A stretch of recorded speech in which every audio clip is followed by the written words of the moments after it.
Hey, good morning, everybody, and welcome to a special edition of Dirty Thursday, brought to you by River City Speedway. Today, we're going to do a tribute to Don Mack, who died last week at the age of 84 years old. We're all going to miss Donnie. He was a great guy. He was a great friend. And after receiving a ton of messages to replay the Dirty Thursday episode with Donnie, we decided to set today as the best date to do this. Well, then we found out that the funeral for Donnie Mack was the exact same time today at 11 o'clock at Sacred Heart Church. How ironic, I guess, that we play this show from June 24th of 2021. Probably one of the best Dirty Thursday shows that I can ever remember doing, featuring Don Mack. Again, at the same time as his funeral. I tell you what, enjoy this tribute to Don Mack, and rest in peace, Donnie. Enjoy.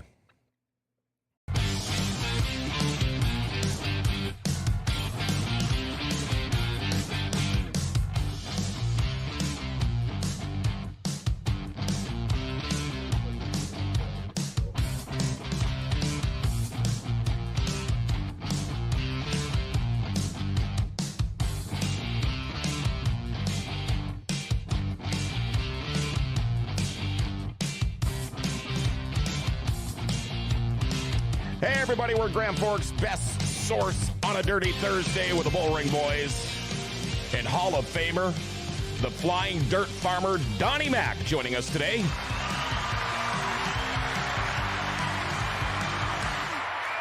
Show, by the way, brought to you by Auto Equipment Experts. For all your car equipment needs, check out Auto Equipment Experts in Grand Forks. They're an AC Delco distributor for auto parts and so much more. Auto Equipment Experts also sell and service all major brands of tire machines, wheel balancers, hoists, air compressors, and anything you need to stock your shop, or for all you weekend warriors, your garage too. Locally and employee-owned, check them out. Auto Equipment Experts, 5036 10th Avenue South and North. They're in Grand Forks, or call 701-757-2500, or go to autoequipmentexperts.com.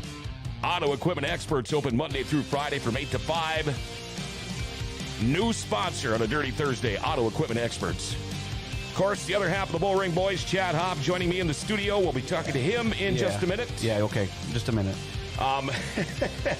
Any questions or comments, feel free to call us or text 701-213-0863. Again, 701-213-0863. And before we get going, it is time now for our daily segment called Jokes My Neighbor Tells Me. Jokes My Neighbor Tells Me. And here we go. What's the difference between roast beef and pea soup? What's the difference between roast beef and pea soup? Well, the answer is anyone can roast beef.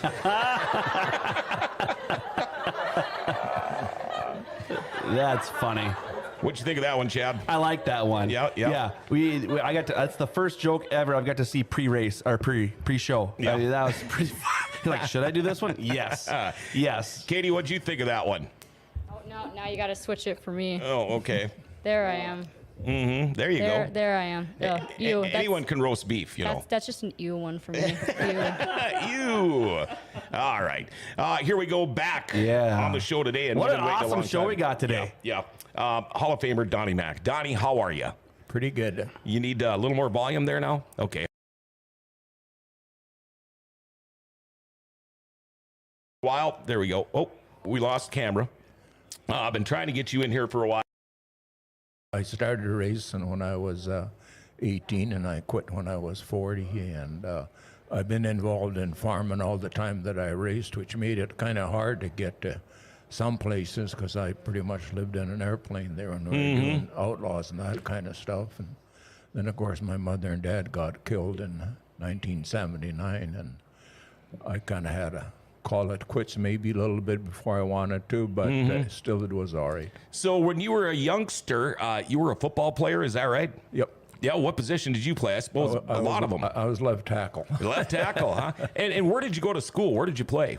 Sacred Heart in East Grand Forks. Okay. Wow. That's cool. Yeah. How did you get your start in racing? When was the first time you thought, man, I got to get me in one of these hot rods? Well, I'll tell you the first thing that did it was Kurt. So I used to take old cars and buy them and drive them in the trees and wreck them, hit a tree or something with them, and then I'd sell the parts. But I had an Ash Lafayette and Kurt Sobolik that had a dropped front axle on it. And Kurt Sobolik, he wanted that axle, so he come out to the farm and we took the axle on. He went, hey, he says, why don't you come to the races? He says, I'll just tell them to let you in. And I went into the races, and the next Friday night I went in again. I ended up buying a car. So did you build your first car on your own then? No, I didn't. A guy by the name of Ray Johnson, I believe it was racing. It was a B-class car then. They were on A-class, of course. But anyway, I bought my first car for $150. Wow, which was a lot of money back then. Well, it was, and I remember one night I made $30, and I thought, wow, this is going to be easy. I can only do this 8 more times. Yeah, almost got the car halfway paid for already. Let's go. Yeah, it's time. Yeah, it's funny.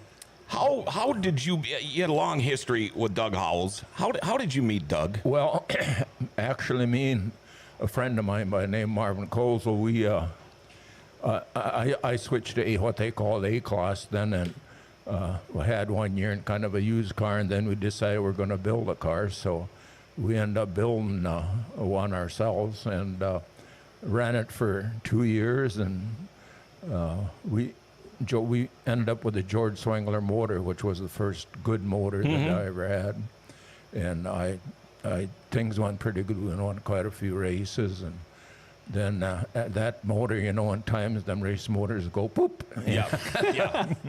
So of course, George, he wasn't in the business of building motors. He switched to I can't remember, DeSoto or something like that for a few races. And anyway, so of course then we started trying to buy something from different people that sold race stuff.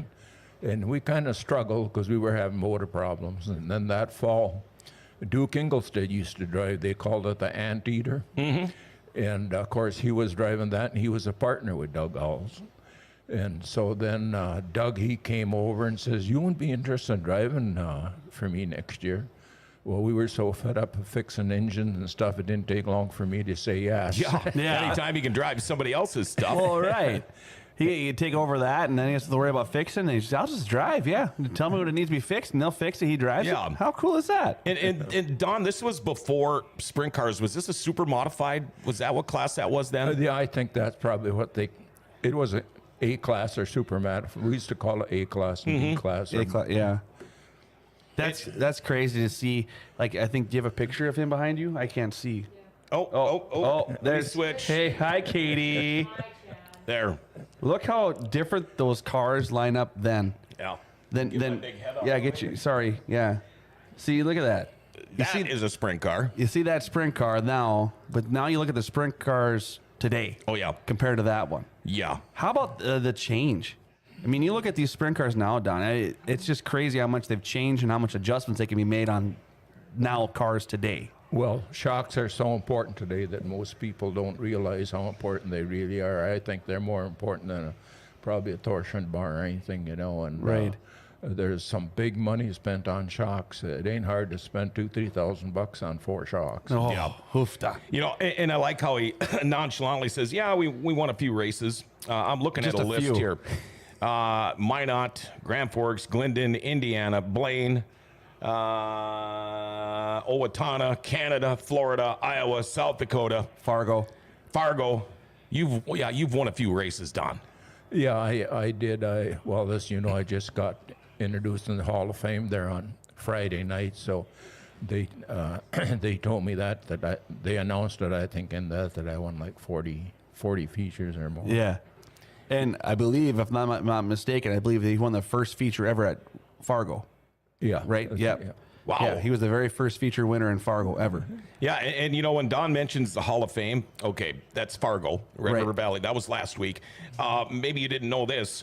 He's also in the Hall of Fame at River City Speedway, Anderson, Indiana, Minot. Mine, I knew. Go down to Knoxville, the National Hall of Fame.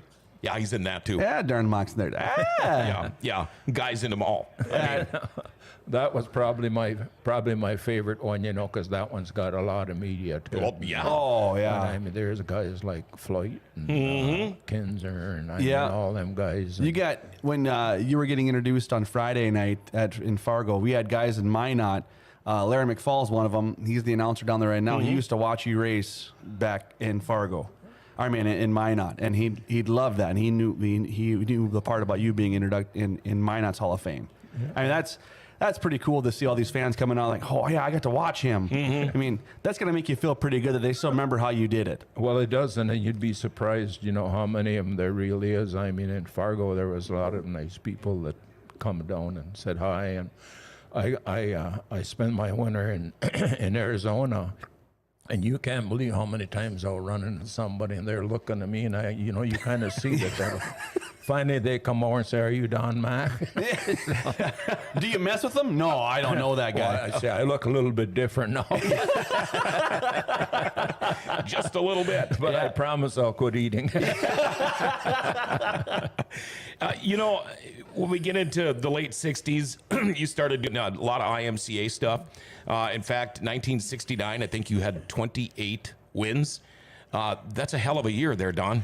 Yeah, it was, you know, and we should have really won the IMC championship if we'd have listened to Winkley, and used to be the IMC promoter then, and they had a race in of course, the Minneapolis State Fair where I always wanted to go, and the reason I wanted to go is because I had a lot of people from here that go down there to watch. But he told me, he says, "You go and run that dirt at Des Moines," and he says, "You'll win the championship." Of course, I went to Minneapolis and raced on the asphalt. Right. And I only lost it by 20 points. So Wow. it was pretty close. But you were darn close to winning that national championship for IMCA just in the first year of racing it. Yeah, that was that's really big. That's really the only year I ever went for the point deal, because I can't remember how many miles we put on, but I think it was like 38,000 days. Because you had to go to every race there was, just like, Yeah. Well, and then he had a farm too. yeah, that was the That was a part. I got a very interesting question here, Don, and this is something I didn't know, and I figured I would because I was involved with snowmobile racing for so long. But Paula asked, how long did Don race snowmobiles?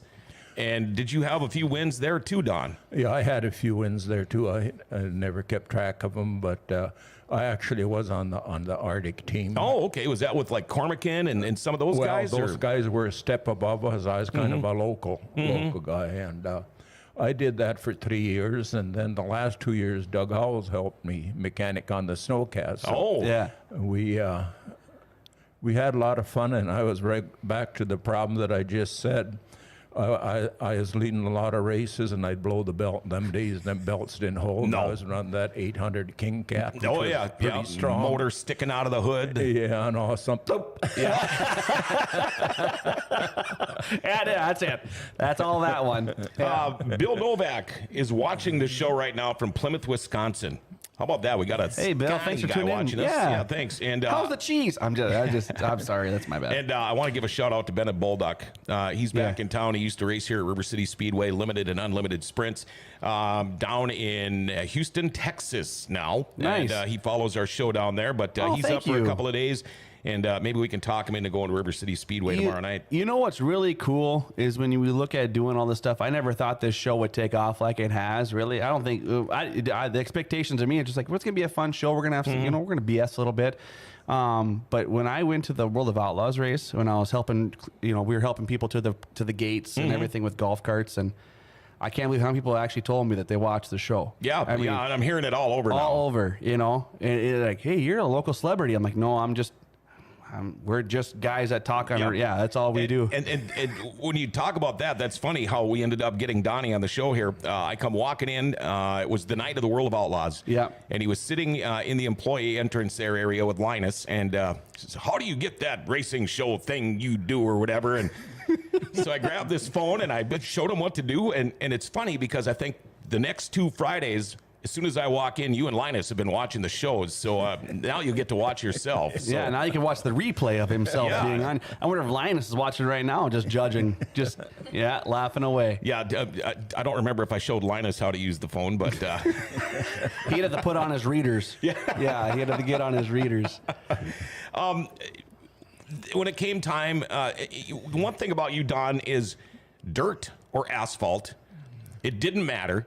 Dominant. How hard, or what is the difference? Is it a big change? Is it a whole different driving style? Yeah, it's quite a bit different. You know, on asphalt, you don't throw in the turns and slide in there, you know, and you got to just keep it straight. And You don't want any tires spin. that's actually probably the most important, to keep it straight. But I got to add one thing here. You know, I go to Phoenix, and of course, I'm a NASCAR fan, but this year I'm really a NASCAR fan because Kyle Larson, Yes. isn't he unreal? Oh, my And gosh. So I sit there with all the people in Phoenix, and I say, well, hell, he won a race at our racetrack last summer in Grand Forks, North Dakota. Yeah, you bet. Oh, yeah. It not only won a race here, but probably one of the best finishes we've seen in a long time. One of the amazing finishes we've seen in a long time. And that finish, I remember who I was telling at the racetrack, we've had 25,000 view or whatever views for River City Speedway just on that last 3 laps alone. Yep. I mean, so, and I agree with you. When I'm a Hendrick guy too, so as soon as Kyle Larson came back to NASCAR and went to Hendrick Motorsports, I was like, yep, I'm a 5 fan now. Yeah, that's all there is to it. Yeah. I mean, and for him, he's so dominant now. Yeah. You know, and you got the guys in the dirt are like, hey, you can have him, NASCAR. You by any chance see who his new boss is going to be starting next year? Yeah, Jeff Gordon. Yeah, Jeff Gordon. Going to Yeah. get out of the booth. I love it. Yeah, I love think that. It's pretty cool. I know you call it NAPCAR, but I still enjoy watching because I do get my best naps on Sundays. Okay, here's the deal. I call it NAPCAR because Yeah. I'm around dirt track racing so much, but I used to be a huge NASCAR fan. Right. Dale Earnhardt. I used to race the electric RC cars and stuff, and my cars were always Dale Earnhardt themed. The 3. Yeah, and when Dale Earnhardt lost his life, I'm not kidding you, I quit watching NASCAR altogether for about 3 years. I think a lot of fans did. Yeah, Yeah. and I'm slowly getting back. There's tracks I do like to watch. I like watching them run the road courses just because it's different. I like Talladega and Daytona, and I like the short tracks, Bristol, Martinsville. Martinsville. But a lot of these mile-and-a-half tracks and stuff, that's where the NASCAR thing kind of comes in for me. Well, you always catch the first 20 laps. You know, I catch those, and then I'm laying on my couch, and I'll fall asleep, and I'll wake up for the last 20, then I'm good. Then I'm solid. I pretty much watched the race. But this last weekend, he says that Kyle Larson dominated this race last weekend in Nashville. I mean, so that guy, doesn't matter what car he goes in, Don, he's perfect. Well, look what he did after he left here. He wins World of Outlaw show here. Then he goes and jumps in, I think, a midget. And he won a big midget race 2 days later. And then he jumps in a late model. Late model in the and he 6th. wins late model races. Yep. And then all of a sudden back in NASCAR. And he's kicking butt. Right. So when you go down to Phoenix, you like to go to the track and take that in, right? Yeah, I usually do. This year I didn't, and I made a mistake because I didn't expect him to be. He was very exciting at Phoenix in that first race too, because I got some, people that I go to races with, and of course they're mostly Hendricks guys, but they like Elliott. Yeah. And anyway, I'll tell you what, Kyle was giving him all them guys a run for their money. His pit stops weren't the greatest then, but they sure are now. And he was a sprint car charger. Well, with them late models, if you do that, pretty soon the tires aren't any good. Right, 100%. Were you kind of surprised to see who he signed with? I mean, I think a lot of people were thinking he would maybe sign with Tony Stewart, but that didn't work. Were you surprised? I mean, again, there's probably a little bit of dollar difference being dangled in front of your face, too. There was quite a dollar difference. But anyway, I kind of suspected, too, that because him and Tony Stewart were pretty good friends, and he ran a lot of races. Right. Tony runs that all-star thing, And, so I was a little surprised, but in a way I wasn't, because before he got in trouble calling what he did, Yep. And he was supposed to drive the 48 car. That was the first deal. Yeah. And then over that year that he was in trouble, that kind of went away, and I figured, oh God, he lost the thing the of his dream ride. life. And then all of a sudden you hear that Hendricks he shelled out a few bucks for him. Oh yeah. Yeah, and no sponsor wanted to hop on with him right away. So Hendricks also owns a bunch of Chevy dealers, so he does HendrickCars.com and threw it on there. And now National Guard wants a part of it. And I mean, look at the name recognition, and it's just so cool. And I agree with Don in that. It's so cool that we got to watch that here. Yeah. I got to meet that guy. Yeah, You know? I mean, all it takes is one good win to get some sponsors on the car. I mean, a good name that comes to my mind is, remember Derek Cope?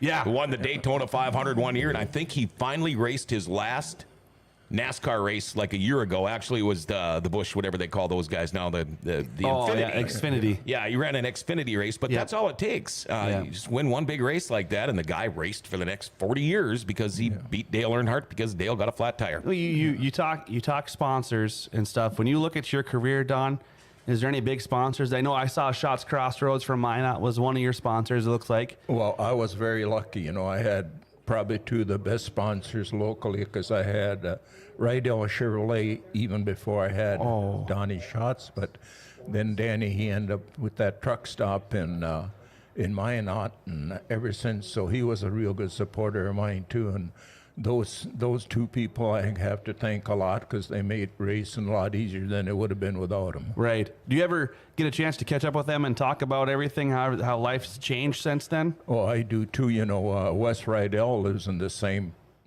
part of Arizona that I do. We're that's cool. Sun City West there. And of course, I see Danny quite a bit. I had quite a visit with him here before the race here, and he's just doing great. I can't believe. I don't think there's a guy anywhere that I know that's got more will to live than what he's going through. What he's going through. And he looks, he does look a lot different, but he's still up and smiling and shaking hands. But he looks a little better than he did 2 years ago. That's true. Yeah. And I'll tell you, I think you can tell it on Donnie. I don't think it's all just engine, but boy, he's got that thing cooking now. Yeah, he does. He's got Took a while. how many seconds, and he should have probably won that one. Here in town, it would have been. Tuesday night, and I hope that Donnie, I hope you got good luck for that 50 grand, because it seems like he goes faster when there's more money. Ain't that the truth? He wants to dig in a little harder when there's a little bit more on the line. And the whole crew here at Dirty Thursday, our thoughts and our prayers are with the whole Schatz family. 100%. Danny's a tough dude, and he's going to beat this thing. We haven't even gotten into half of what we need to talk with Donnie about, but we gotta take a little break here. We'll go over track schedules for you too in a minute here. But if you're looking for an oil change fast, maybe you want to go on the road this weekend, tell you what, head on over to Valvoline Instant Oil Change in Grand Forks. You drive up to the door.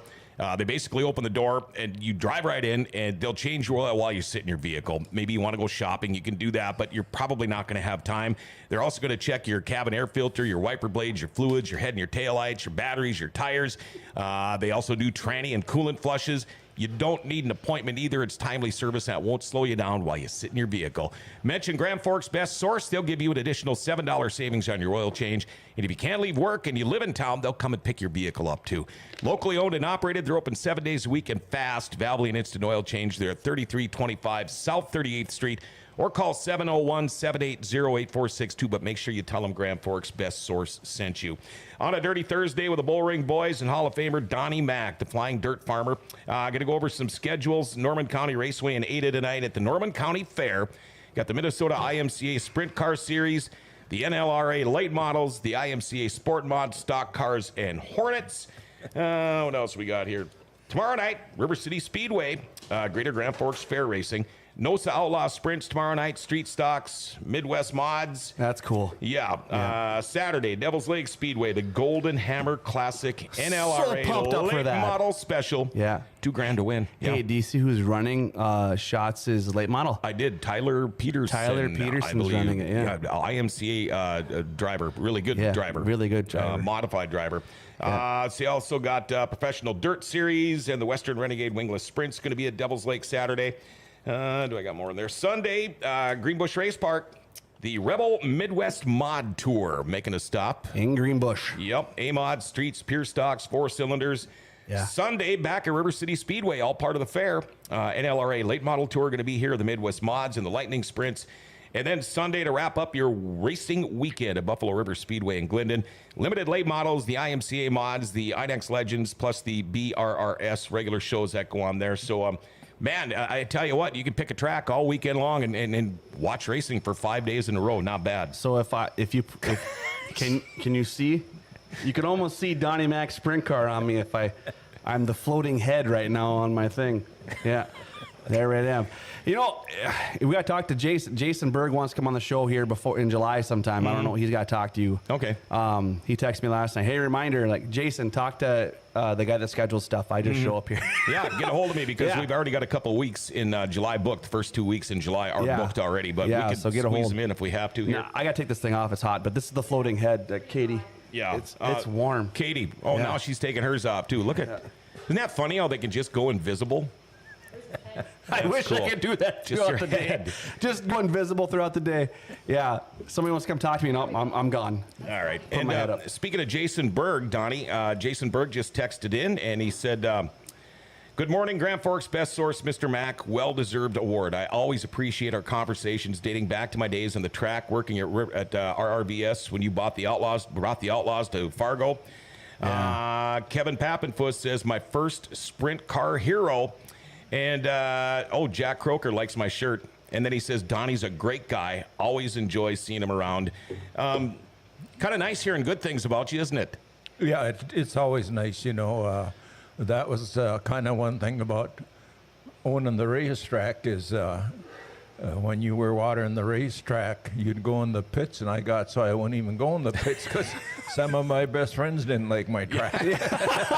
Well, I tell you what, being an announcer, they act like I am in charge of a lot of this stuff, and it's like, hey, I got nothing to do with it. I just show up and talk. That's so funny because I'm the same way down below inside the track. I have a headset on just so I can hear John's voice, so I can hear what's going on. They think I'm an official, so they point at me and they get their hand out of the window like, come here. I'm like, no. I pull up my microphone. I'm like, you want to talk? He's like, no. Okay, then that's all I do is I talk. By the way, Jason and Jory text me, get a hold of me. We'll see when we can schedule you because I know Jory wants to get back on the show too. Yeah. All right, let's move ahead now. We got a bunch of questions to get through yet, so I gotta. Yeah. Sprint cars was Paul Leffler and Don Maxwell. Is that how you got into the sprint car thing then, or how did that work? Yeah, that's kind of the way that it's not the way I got in sprint cars. I ran them quite a bit before that. Okay. But, Max Campbell always wanted me to drive for him, and anyway, he says, I'll buy you the best sprint car in the country, and you know how that goes pretty soon. You start thinking, well, maybe. And so anyway, he says, well, pick any race car you want in the United States. So, of course, I picked Johnny Rutherford's car that he just won the USAC championship with. Sure. But he was in Winchester on the last race there, and he flew over the end, broke both hands. So anyway. Oh, gosh, what luck. I got to meet all them guys on the first weekend, and now, I know them guys, and it kind of makes it pretty interesting. And, of course, Paul Leffler, he was a pretty good mechanic in them days himself. You know, we get into the 70s. I know your best friend back then, Dave Scarry, was killed in Fargo. How did that affect you? I mean, I know you were there. Were you on the track at that time? Yeah, I was probably the first guy that walked up to him because I was in the same heat. Mm-hmm. And I seen him flipping, but when I seen the car, I knew it wasn't going to be good. But I started walking up to the car, and there was a stream of blood. Oh, boy. I thought he was in big trouble, and of course he was. And I'll tell you what, it affected sprint cars quite a bit at that time because there's a few drivers that actually quit. I was actually thinking about it because me and Dave become real good friends the last 2 years or so that we raced together ever since he got that number 2 right with the Dennis speaker or anyway, and so we were flying in the races together, and I mean, it was just probably at that point one of my best friends in racing. So it was really hard, I tell you what, I sat in the tractor there driving, maybe maybe it's dumb to race. Yeah, yeah. Right? But the race car won, so I kept on. Yeah. I mean, it definitely makes you think a little twice when, Well, sure it especially does. when you see your best friend go through what they went through. But I don't know. Sometimes it's tough to get that racing blood out of you. You know, especially when you love it so much, and then you think about he wouldn't want you to quit. No, I don't think he would. You know, because he was just a super guy. Right. Just a super guy. I really never seen him mad or anything. You know, and we used to go, of course, do business with him. You know, with the farm, you always got radiators leaking, and he did a good job on his business and everything. And it's just too bad that it had to end that way. But I can tell you one thing. He died doing what he wanted to do. Absolutely. Yeah, 100%. See, I would think the hard part about being that would be coming home to my wife at the end of the night and having to listen to what she had to say and my family. Well, there's problems like that, let me tell you. I can tell you a good one about Dave. Okay. This was, you know, before I knew him really well, and he kind of got started a race. And incidentally, he's the first guy that I know that ran his first race and won the feature in Grand Forks. And of course, he had George Swengler's car, which was a big plus. That helps. But anyway, he ran his own car, and he blew the motor here in Grand Forks. And so he had no motor on Sunday. So what does he do? He actually goes and swipes the motor out of his wife's car. and stuck it in there and raced. See her wants to run to the grocery store and the car won't start. That is phenomenal. I love that. You know, you mentioned him winning his first feature at River Cities, but, you know, talking with people, 1 year up in Winnipeg, I hear you won every heat and every feature that you were entered in the whole year. You won them all. Yeah, I did that 1 year, and that was, of course, you know, there's not always a lot of cars in Winnipeg, you know, but it was fun racing there. And Pete, he was that's the guy that was the promoter, you know, and he was always good to me, and it was fun doing it. So, I mean, back then, Don, do you realize you were the guy that when you pulled into the pits with your hauler, everybody else was like, crap, Yeah. Mack Mack's showed up here. again. Yeah. son of a bitch. I don't know. Hold on, I got $1. Oh. He's got to put money in the swear jar now. I messed it up. I was doing really good for the first half hour. Yeah, let's give a shout out to Taco Bravo Racing. They're watching the show today too. Thanks for tuning in, guys. I want to get back to the pavement thing a little bit. You know, you won a lot of dirt track races, Donnie, but your pavement. I mean, you won the St. Paul Golden 200, Florida Sprint Car races, the Little 500 winner. You've won a lot of pavement races too. Well, I did, and I know that Doug must have had a pretty good secret on how to get the car working, but we did win our last 6 big races on asphalt. I won them the last 3 in Minneapolis, and then I won 2 500s in Florida, and then of course won the Little Indy 500, and I won 2 of them that year. But the car always worked good, you know, and it's just people don't realize how easier it is to drive a car that's really working compared to one that wants to jump around. Yeah. Not sawing on the wheel. Yeah, if you compared both tracks, Don, like from dirt or asphalt, what would be your go-to? Well, I like dirt. Yeah. I always like dirt. I had, so then anyway, after won that Florida 500, so then we were running on dirt, and I won a feature on dirt. And that was also in Florida. And then I saved that newspaper, but I can't find it. But the headlines in the Florida paper were "Asphalt driver wins on dirt." If they only knew. If they only knew. You know, back then, were you running the same car, or was it a different car for asphalt and different for dirt? At that time, we were running 2 different cars. Okay. Yeah. That's crazy. Now, this is another thing. I guess I knew about it, but it you know, sometimes you forget about things. You kind of flirted around a little bit with running in IndyCar into the Indianapolis 500. Is that right? Well, that's absolutely right. You know, that was my big dream. If there's anything in my life that I wish I could have done, is I always wanted to run them Indy cars, and I actually had 2 chances at it, but they weren't good cars, you know. And now I wish I'd even took a car that wasn't good, but I didn't. And then me and Hank Alberts, we bought Art Sagaya's team, and Hank, he bought that 2 years before I got involved. And he owned half of it with this Art Sagaya from Washington. Lee Kunzman, which probably a lot of people recognize the name, he used to drive for him. And then Hank, he calls me up and says, well, Sagaya died and she wants to sell the rest of the team. So then I bought the rest of the team for pennies compared to what he had. But anyway, we had the engines ready. Doug Halls and one of Dan Gurney's mechanics were in Bismarck. We had 3 cars ready to go. We had 3 motors ready to go. But we were going to get sponsored by Steiger was, you know, and it was really laid out well. Hank, he was good at doing something like that.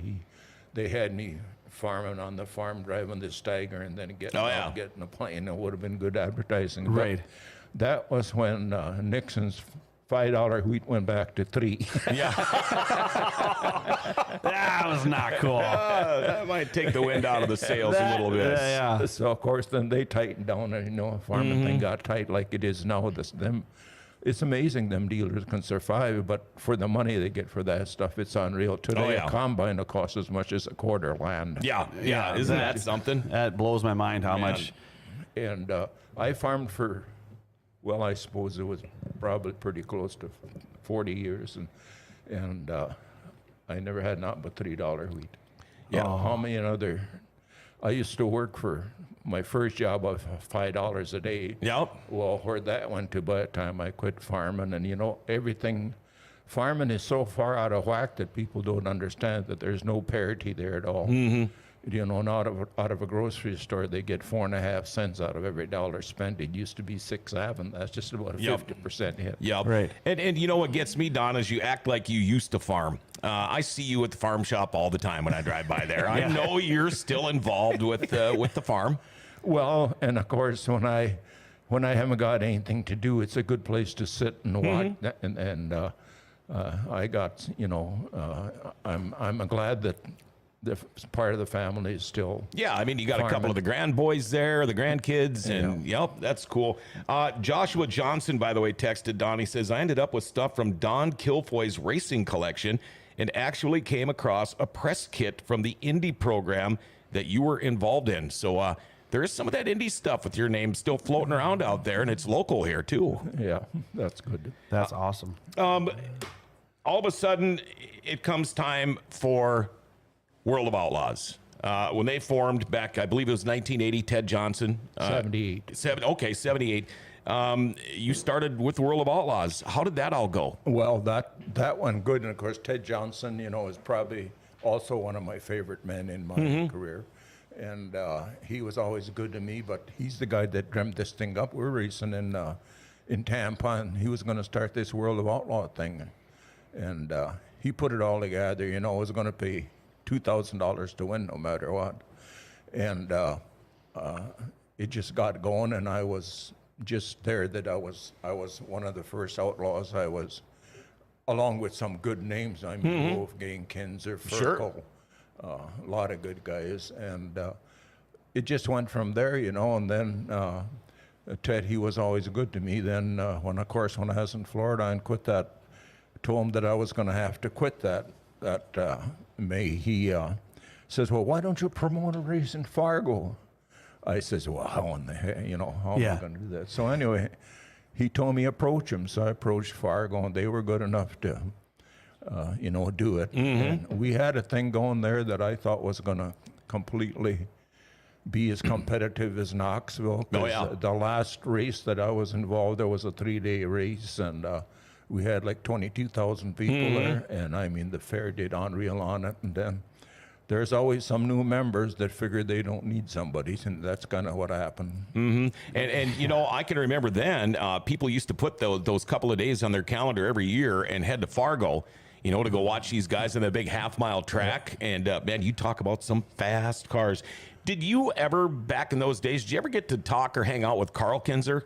Oh, I knew Carl Kinzer pretty well because I was a good friend at Steve's. But so I talked to him a lot. And of course, that kind of blew up when Steve got that right in NASCAR, and I think Carl wanted to go with it. I don't know exactly what happened there, but there was some problem there. So then he started racing with his son, and of course they won some championships. Yeah, they did. And it made no difference who Carl worked for. Right. They won. Yeah. I remember actually, I was along helping a guy on a 360 back in that World of Outlaw shows in Fargo. And so I was out walking the track with a screwdriver, just making it look like I knew what I was doing out there, Yeah. And all of a sudden I look up and there's Carl Kinser's walking beside me. And we ended up walking a whole half a lap together. But I said, how's your car looking tonight? And he goes, what are you guys racing? I said, 360. Oh, and he started talking about the track and the car and everything else, and everything was cool. Did you have a screwdriver, like a screwdriver hand or a drink screwdriver? I just want to know if it's the actual, did you have a screwdriver drink or was it just the actual tool? It was the tool. Okay, just making sure. Would you believe that if you'd have told him we got a sprint car, 310 sprint or 410 sprint car here, he'd have probably told you, I don't know why I'm doing this. Yeah. I'm just trying to get some exercise. This track looks really tricky. I'm going to go back and figure it out. Yeah. You know, Don, when you think about all of your wins, I have it down here somewhere how many features you've won, but do you have a favorite win that will always be your best win or your favorite night in a car? Well, I do, and I hate to talk about it because he was one of my, Ferkel was one of my best friends, and I mean, we were good friends, and the whole family was a good friend. And of course, that time when I beat him in Fargo on that last lap, I could see the grandstand just standing up, and it was unreal. But you win them 500s and some of them races, it's a pretty good feeling too. And in fact, you win any race, it's a good feeling. Right. Yeah. And one also thing about you, Don, is you were known for winning all these features, but you didn't wreck a whole lot in your career. No, I was lucky I didn't.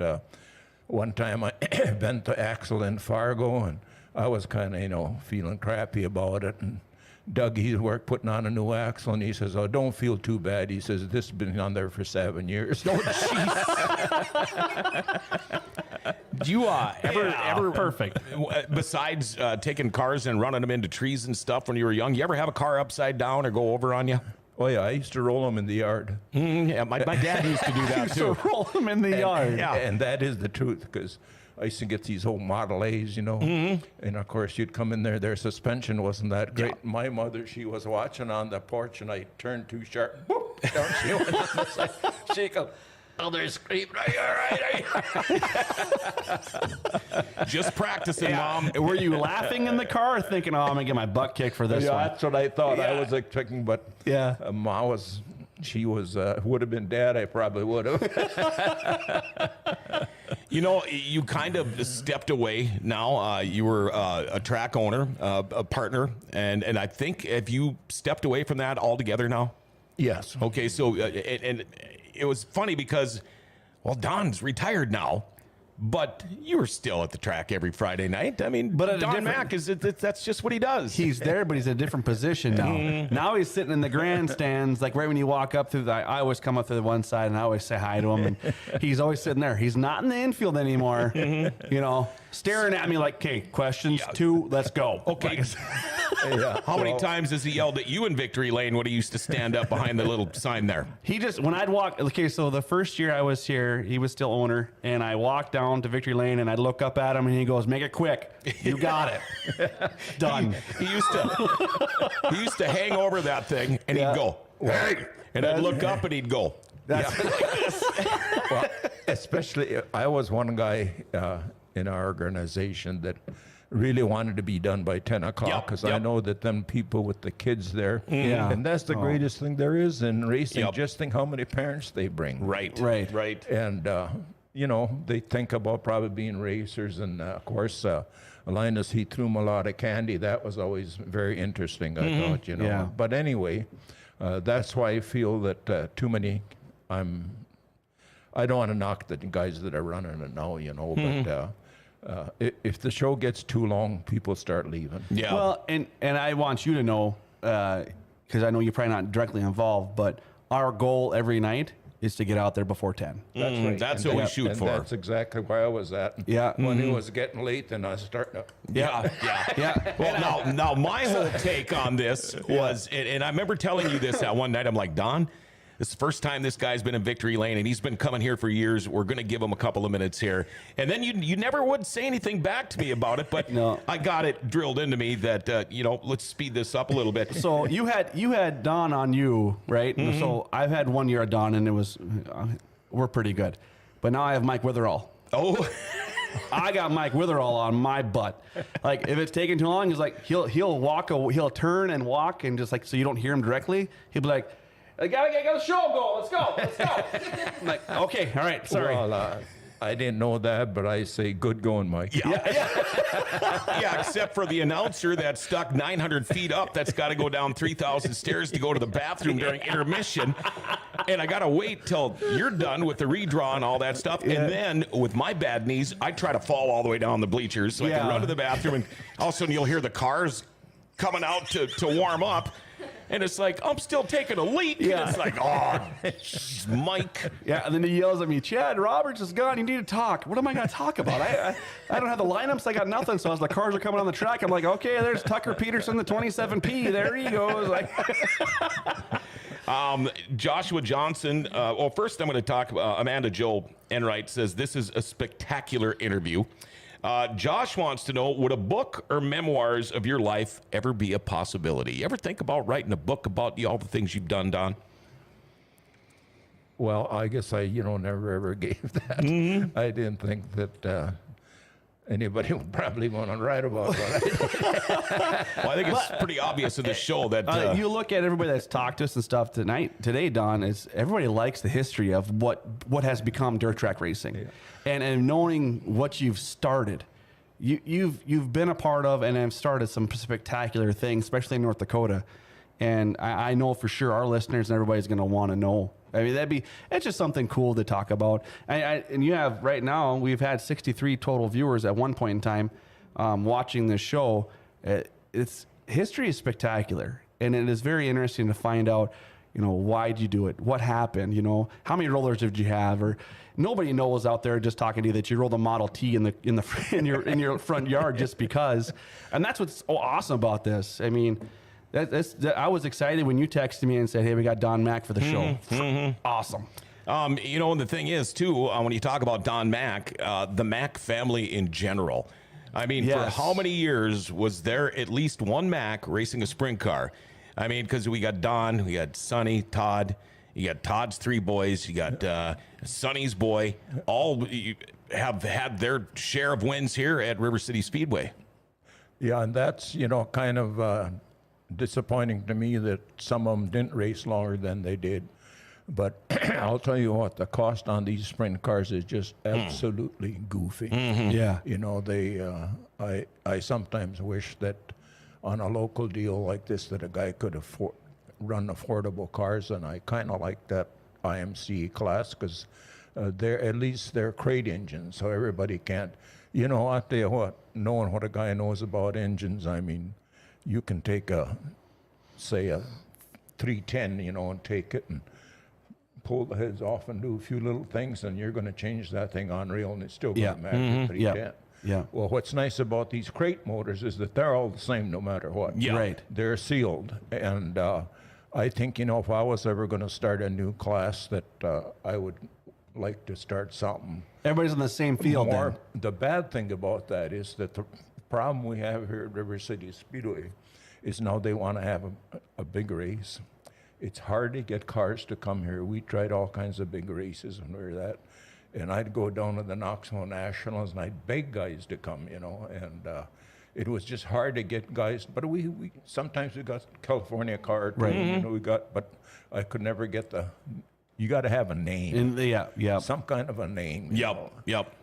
And I'll tell you what, that's another thing that I got to say about Donnie Schatz, is he supported Grand Forks Speedway all his life. And he never hit us for a bunch of money or something like right. all the, I was a great fan of Tony Stewart's, and I probably still am. But when we were on the track, we were trying to get him to come down. Yeah. They wanted 80,000 to come to a race. So how are you going to make it? When that's when he was running the Arctic Cat car, I believe. And I think so. He probably was. But Yeah, because I was kind of hoping Tony was going to show up, you know. That's what I like about Kyle Larson. Never hit us for nothing. Right. Can you imagine a name like that? What a guy could pay for him today? Just to get him to show up, yeah. And I'll tell you what, NASCAR is surprised because he's real quickly becoming the favorite. Yeah, he is. Then people just go nuts. Yeah. You got to thank Donnie Schatz for a lot of things too. Not only is he local, he's North Dakota owned, but when we interviewed him, he had nothing but nice things to say about his memories and his luck at River City Speedway. And the guy just loves it in North Dakota. Yeah, he even loves Forks Karting Association's go-kart track here in Grand Forks. He says that all go-kart dirt tracks should be modeled after the one in Grand Forks. So hats off to you, Forks Karting Association. Jade Hastings texts in. He says, awesome show today. Thank you, Mr. Mack, for everything you have done to help make racing what it is in the upper Midwest. See, a lot of people know you, Don. Yeah, I say thank you. Yeah. It's nice to hear that. Yeah. That's pretty cool when you hear all the peers that you don't get to talk to on the weekly basis anymore are chiming in and be like, thank you for what you've done for the sport. That's got to make you feel a little bit better about everything you've chosen about to do. Got one last question for you. How do you want to be remembered first as a race car driver? Well, I don't really even know how to answer that. I guess I just want people to remember me as, Don Mack, as I do Wolfgang and Steve Kinzer and, probably one of the drivers that you cheered for when you were here. Mm-hmm. Okay. How do you want to be remembered as a promoter/owner? Well, I tell you what, I would never, ever own a racetrack. So if you can do everything over again, don't buy a racetrack. I'll skip that chapter. But I did, and I quit racing in 1980. We had our first outlaw show in Fargo in 1980. And I think I was there for, 22, 23 or something like that. Then when I quit that, well, of course, Wayne Anderson, he's a guy that I admire very much. And he calls me up and he says, I think we should try and get the racetrack. And he says, what? Anyway, we put a deal together and got Zavros and some of them then changed the track. And I don't care who says what. We've got some of these people that go to some of these races in some of these other towns. Please come to the races and see what we got here. Yeah. Our show is, we won the show of the United track. States. Yeah, the world. Yeah. The world. Yep. And, that's saying quite a bit for the guys. My brother Linus, he's really good. He can talk to anybody and not get mad. And I talk to somebody and get mad.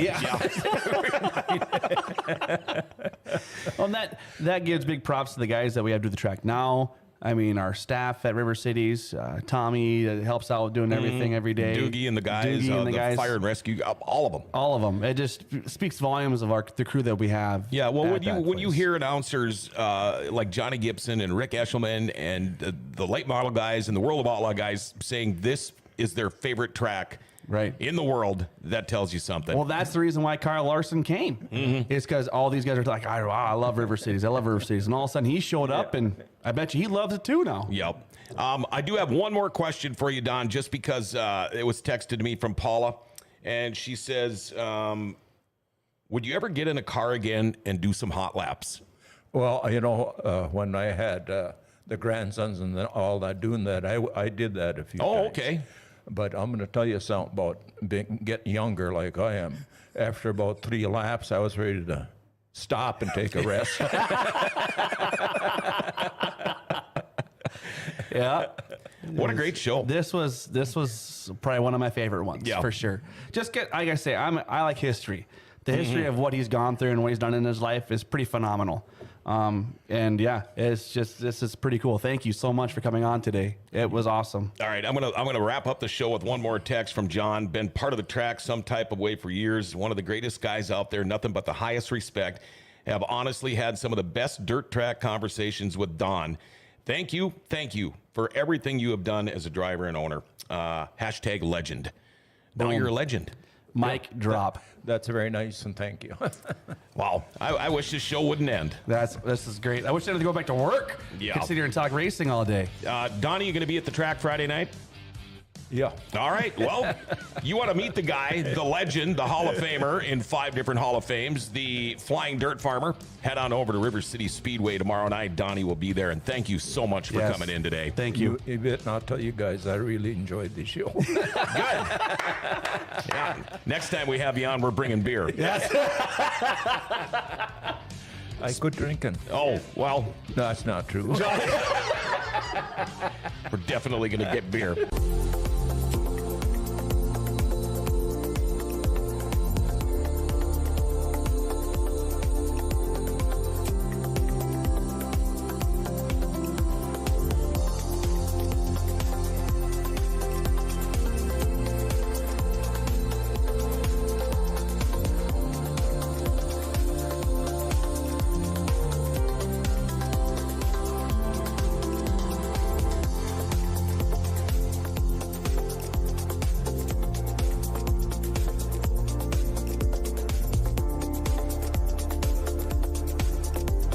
How do you want to be remembered? First, as a race car driver. Well, I don't really even know how to answer that. I guess I just want people to remember me as, Don Mack, as I do Wolfgang and Steve Kinzer and, probably one of the drivers that you cheered for when you were here. Okay. How do you want to be remembered as a promoter/owner? Well, I tell you what, I would never, ever own a racetrack.